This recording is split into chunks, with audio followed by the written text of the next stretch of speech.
Man's long search for habitable planets in this galaxy was over. The explorer craft USS Palomino came about and headed for home. Instead of life, it had encountered only the cold vastness of space.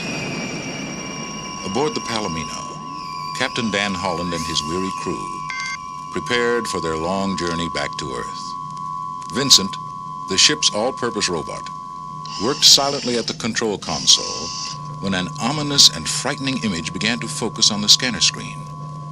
He quickly alerted the captain and first officer, Charlie Pizer. Mr. Pizer, I think you should come up here. What's up, Vincent? The largest black hole I have ever encountered, Mr. Pizer. Let's have a look at it on the holograph. Vincent pushed a button and a swirling three-dimensional image lit up over the console.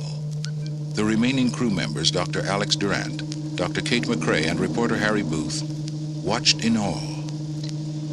Right out of Dante's Inferno. Yes, the most destructive force in the universe, Harry. Nothing can escape it, not even light. I had a professor who predicted that eventually black holes would devour the entire universe. Why not? When you can see giant suns sucked in and disappear without a trace. Give us some magnification, Vincent. Yes, sir. It's a monster, all right. A rip in the very fabric of space and time. But I picked up something else of interest. Let's see it. It hasn't moved since I first picked it up. It seems to be some kind of ship. But how could anybody be out here ahead of us? Enlarge again, Vincent, and let's try to identify it. United States, Space Probe 1. That's it. USS Cygnus. USS Cygnus. Its mission to discover habitable life in outer space. Same as ours. Signal that ship, Vincent. They were recalled to Earth 20 years ago. Their mission considered a failure. How that must have galled Dr. Hans Reinhardt. Reinhardt had the knack of making his own ambition seem like a matter of national pride. Why, he talked the Space Appropriations Committee into the costliest fiasco of all time and refused to admit failure. Ignored his recall. Maybe not. Maybe it never got through. That ship just disappeared. They've never been seen again. Dan, get us in close enough. Vincent and I could get aboard on tethers. To quote Cicero, rashness is the characteristic of youth, prudence that of mellowed age, and discretion the better part of valor.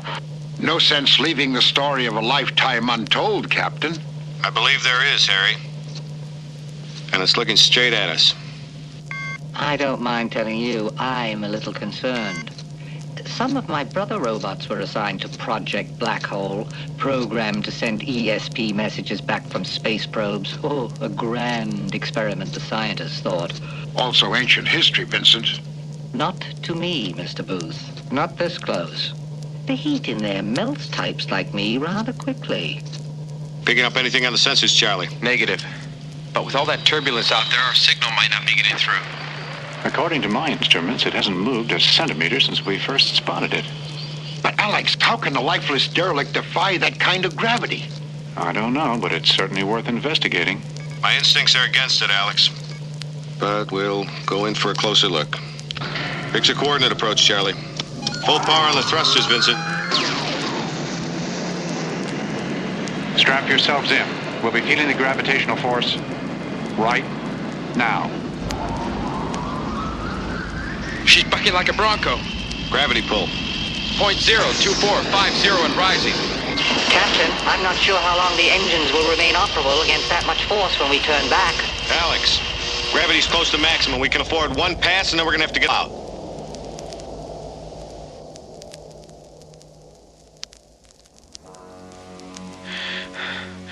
Zero gravity. Smooth as glass. It's like being in the eye of a hurricane. What happened? Natural phenomenon. Or something from that ship. Activating the microbeam. Picking up anything, Charlie? Negative, Alex. No way our signals can't get through this time.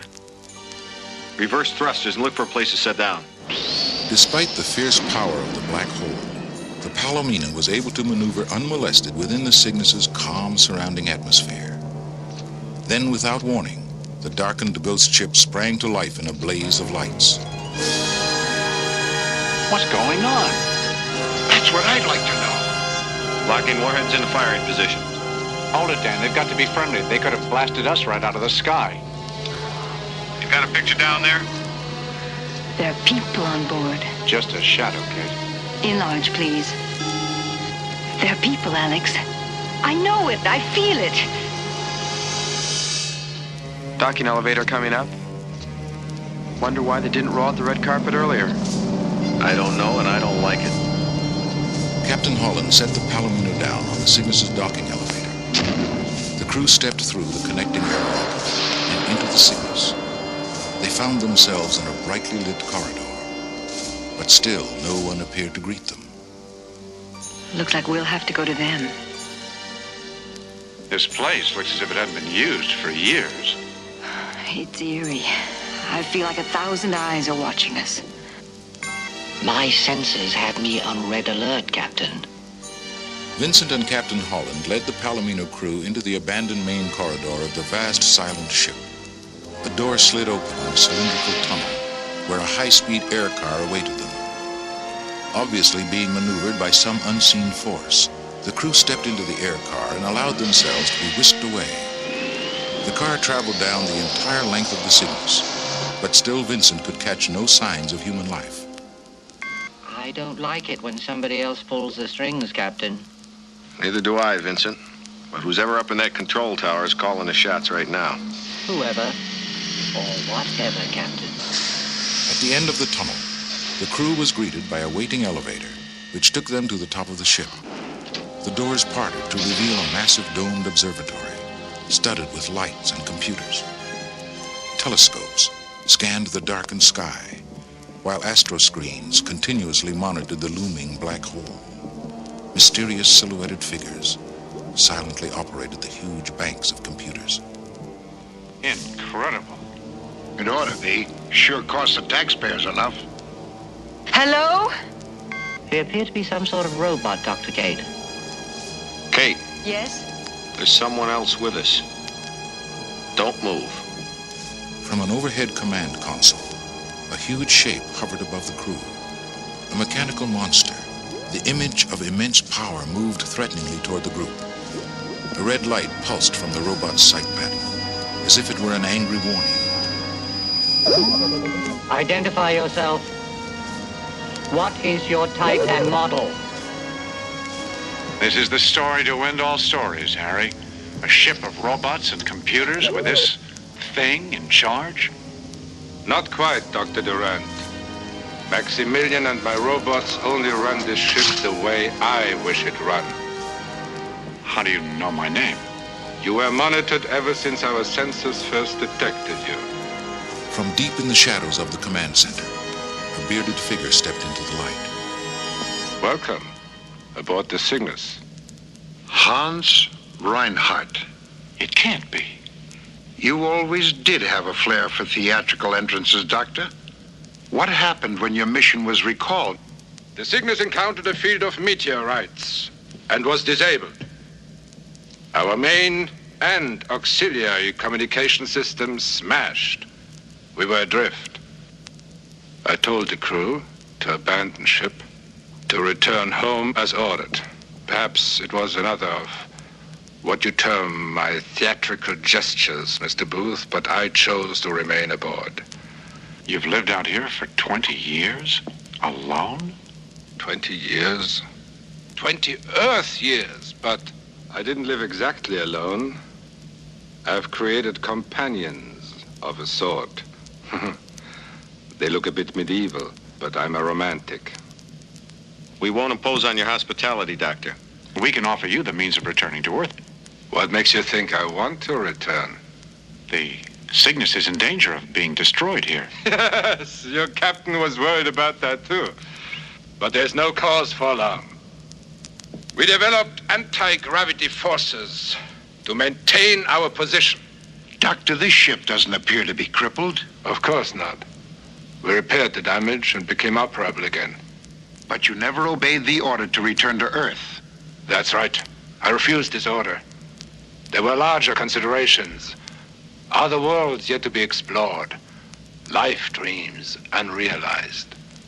The authorities would still consider that an act of piracy, Doctor. What would you have said, Mr. Booth, if the authorities would have called back Columbus just before he discovered the New World? You wouldn't even exist. I'm about to prove to you that the end justifies the means. I'm on the brink of a great achievement. Come with me and I'll show you everything. While the Palomino crew toured the Cygnus, Harry Booth set off to explore the immense ship on his own.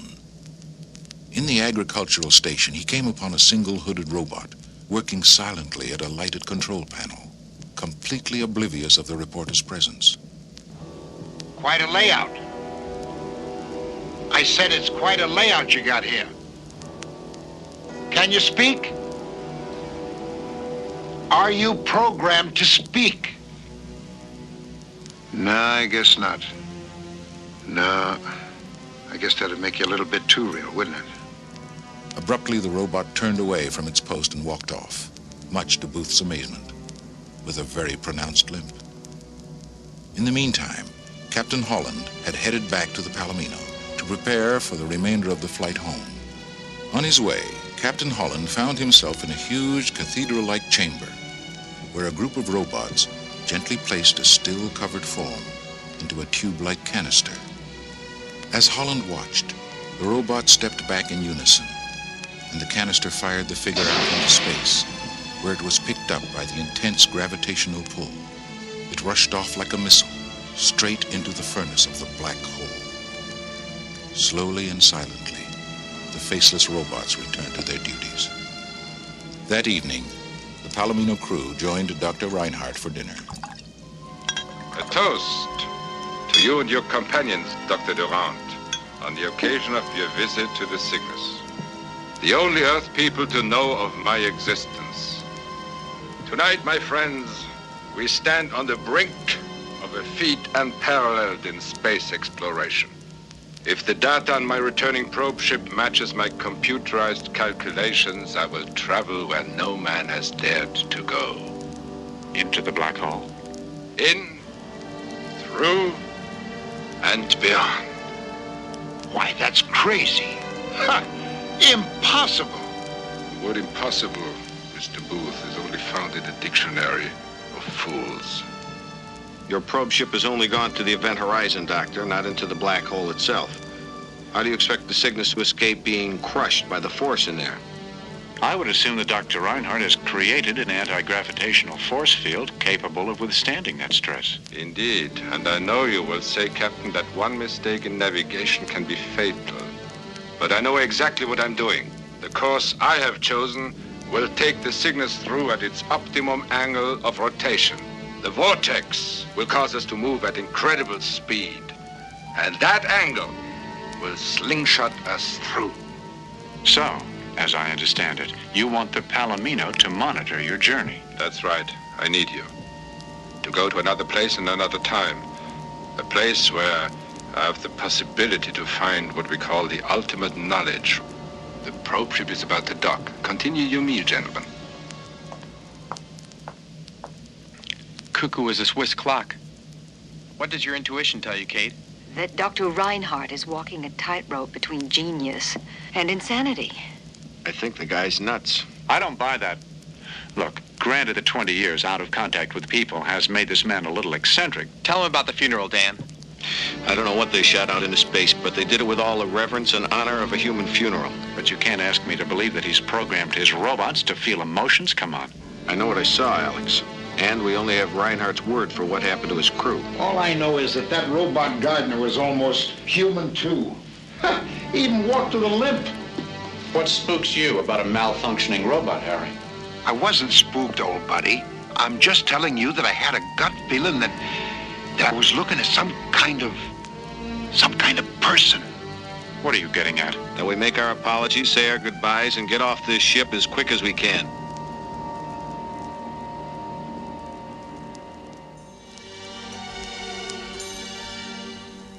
While the Palomino crew finished dinner, Vincent joined other off-duty robots in the recreational arcade. There he met a battered robot named Old Bob, who was the same model as himself. Old Bob was being bullied by a sleek black robot named Star. Vincent dealt Starr a stinging defeat in a sharpshooting laser game,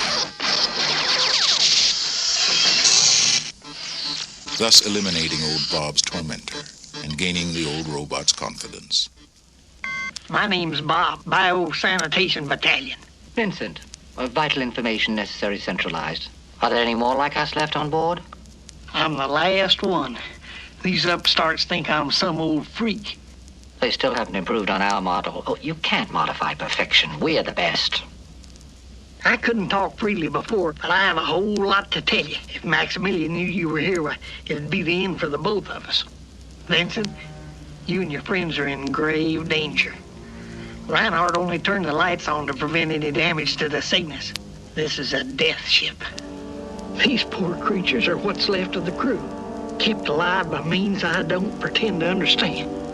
We're more robot than human. Let's get out of here before we're discovered. Vincent and old Bob dashed to the Palomino.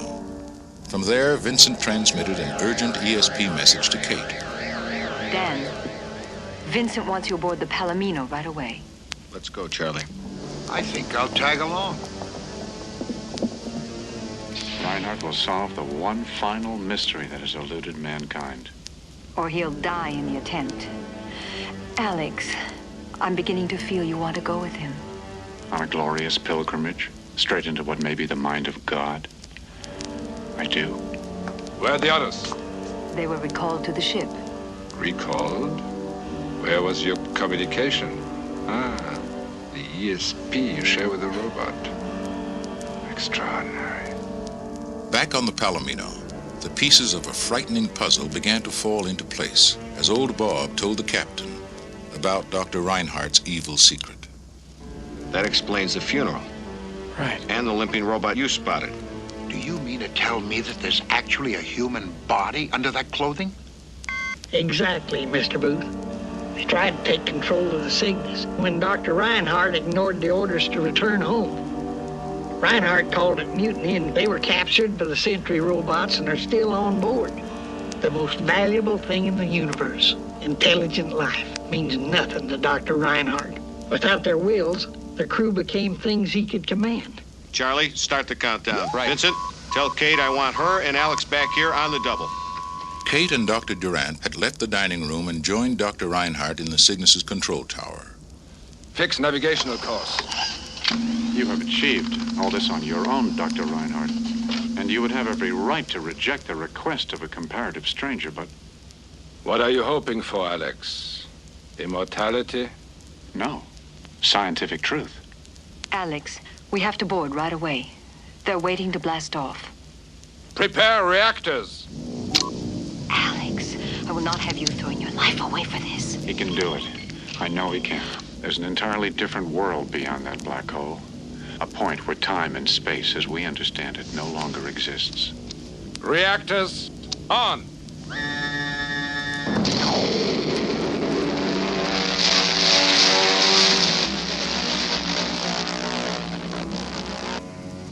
He's going to do it. He's really going to do it. He'll kill us all if you don't get us out of here now, Holland. He wants us out there to monitor his flight. We still have time. If we wait for Alex, we may be too late. Don't you see? He's hypnotized by that man.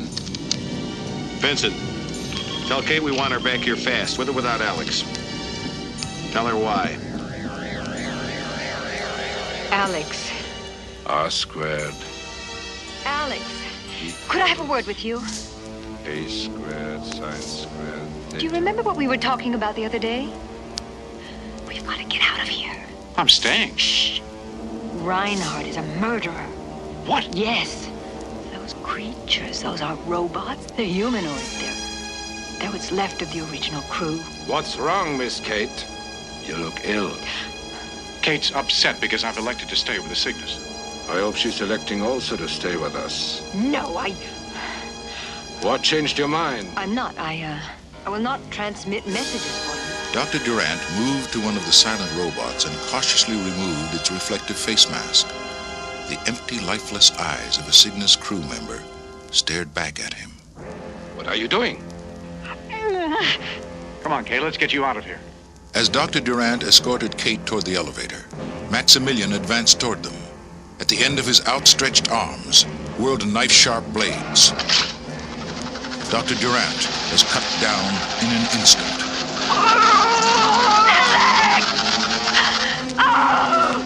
Maximilian, you shouldn't have done that. He was a good man. If there's any justice at all, the black hole will be your grave. Take the young lady to the hospital.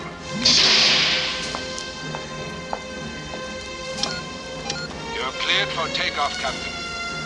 Dr. Durant and Dr. McRae chose to remain aboard. I told you. Alex brought Reinhardt's theory hook, line, and sinker. Dr. Durant is dead. Maximilian killed him. They're taking Dr. Kate to the hospital. Vincent, get old Bob to show us the quickest way there. We may have just enough time. Don't wait too long. Get off before the gravity pull is too strong. No matter what. Look, Dad, what if... No matter what, Charlie. Captain Holland raced aboard the Cygnus with old Bob and Vincent close behind. They reached the hospital just as Kate was being put through Dr. Reinhardt's mind control process. Hang on, Kate. Captain Holland grappled with the sentry guard as Vincent and old Bob methodically destroyed Reinhardt's dreadful machinery with laser blasts.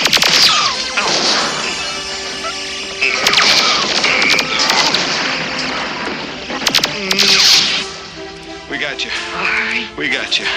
Hurry. It's all right, honey. Charlie, Kate's okay. We're on our way. Well, it's about time.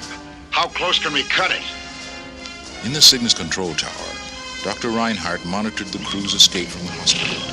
He turned to Maximilian. The time has come to liquidate our guests.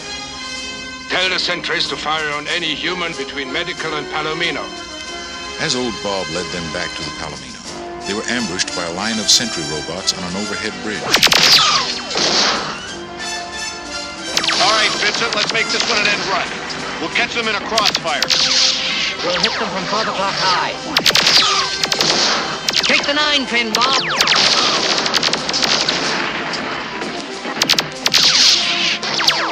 I got him! Way to go, old Bob. The first fighting I've done in 30 years. I only wish it'd been Reinhardt and Maximilian out there. Maximilian! Your crack unit outwitted and outfought by some Earth robot and that antique from storage. Fire thrusters.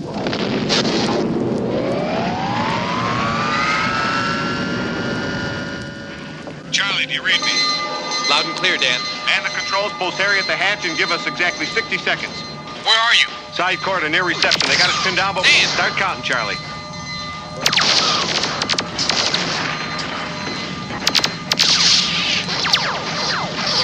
Dan, are you all right? Charlie, reversing last order. Take her up now. Repeat, lift off. Ignoring the order, Charlie Pizer jumped to his feet and ran back aboard the Cygnus, a laser in each fist. He soon found his friends.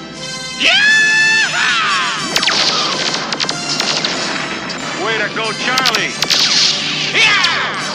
Now freed, Charlie and the crew dashed back toward the safety of their ship. But when they reached the connecting airlock, they found the Palomino was blasting off. Harry Booth, fearing for his life, had taken off without them. What's that idiot trying to do? Harry! From the Cygnus control tower, Dr. Reinhardt watched Harry Booth's erratic escape. Lower the part before it hits us. Fire!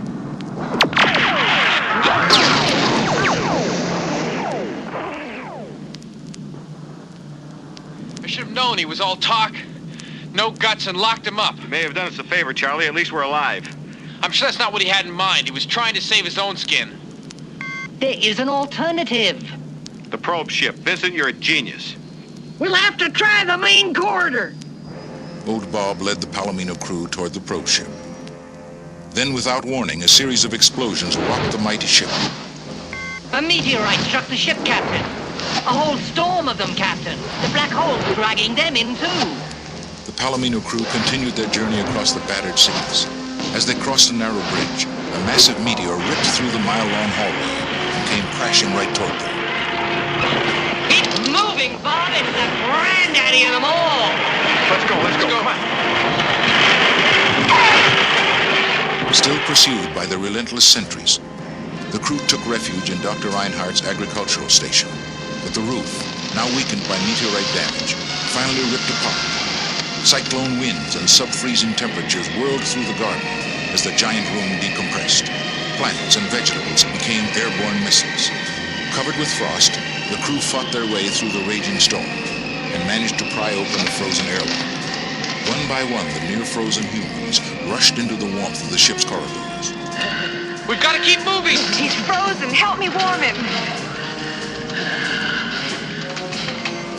Now the badly damaged Cygnus pitched and rolled as it was caught up in the black hole's powerful grip. Undaunted, Dr. Reinhardt remained at the controls. Increase power to maximum! We are going through! Just then, one of the massive astro screens broke loose from its moorings and crashed down, trapping Dr. Reinhardt. Maximilian, help me! Listen to me! Help! Listen, somebody! But the mindless humanoids continued their tasks, oblivious to Reinhardt's pleas. Just as the Palomino crew came in sight of the probe ship, Maximilian blocked their path. His lasers fired, and old Bob crashed to the floor. Vincent rushed the giant robot and pinned him against a wall. Holland and the others ran past and boarded the probe. Maximilian grabbed the tiny robot and was about to crush him when a small door in Vincent's side opened, revealing a sharp cutting tool. As the tool tore into Maximilian's midsection, his circuitry began to smoke and spark.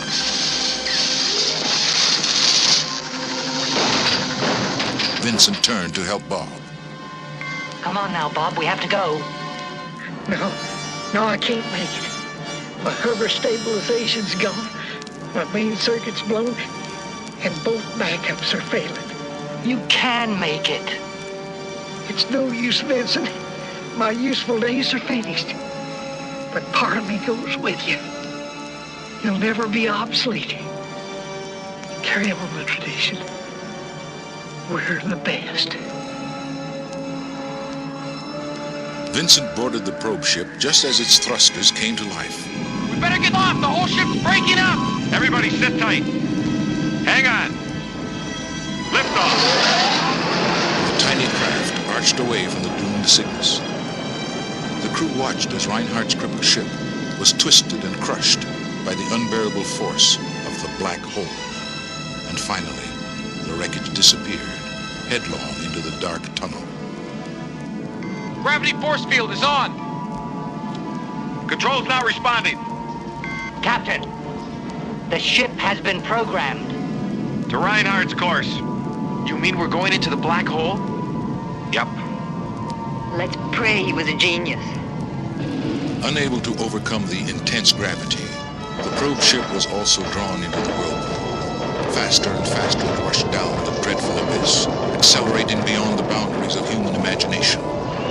Finally, at the speed of light, amid the overwhelming blur of lights and images, a strange sensation of weightlessness and timelessness settled upon the crew. The physical world merged with the mental, and the voyagers found themselves traveling through their own deepest thoughts. Dark images of despair and desolation would suddenly give way to blinding flashes of hope and revelation. Their journey of the mind took them to the very roots of time. Then it was over. The probe ship had come through the black hole. Kate looked through the viewport to see a shining array of stars. Was this their own galaxy? Was it even their own time? There were no answers. They sat serenely, knowing they had faced the most incredible ordeal of space and had survived.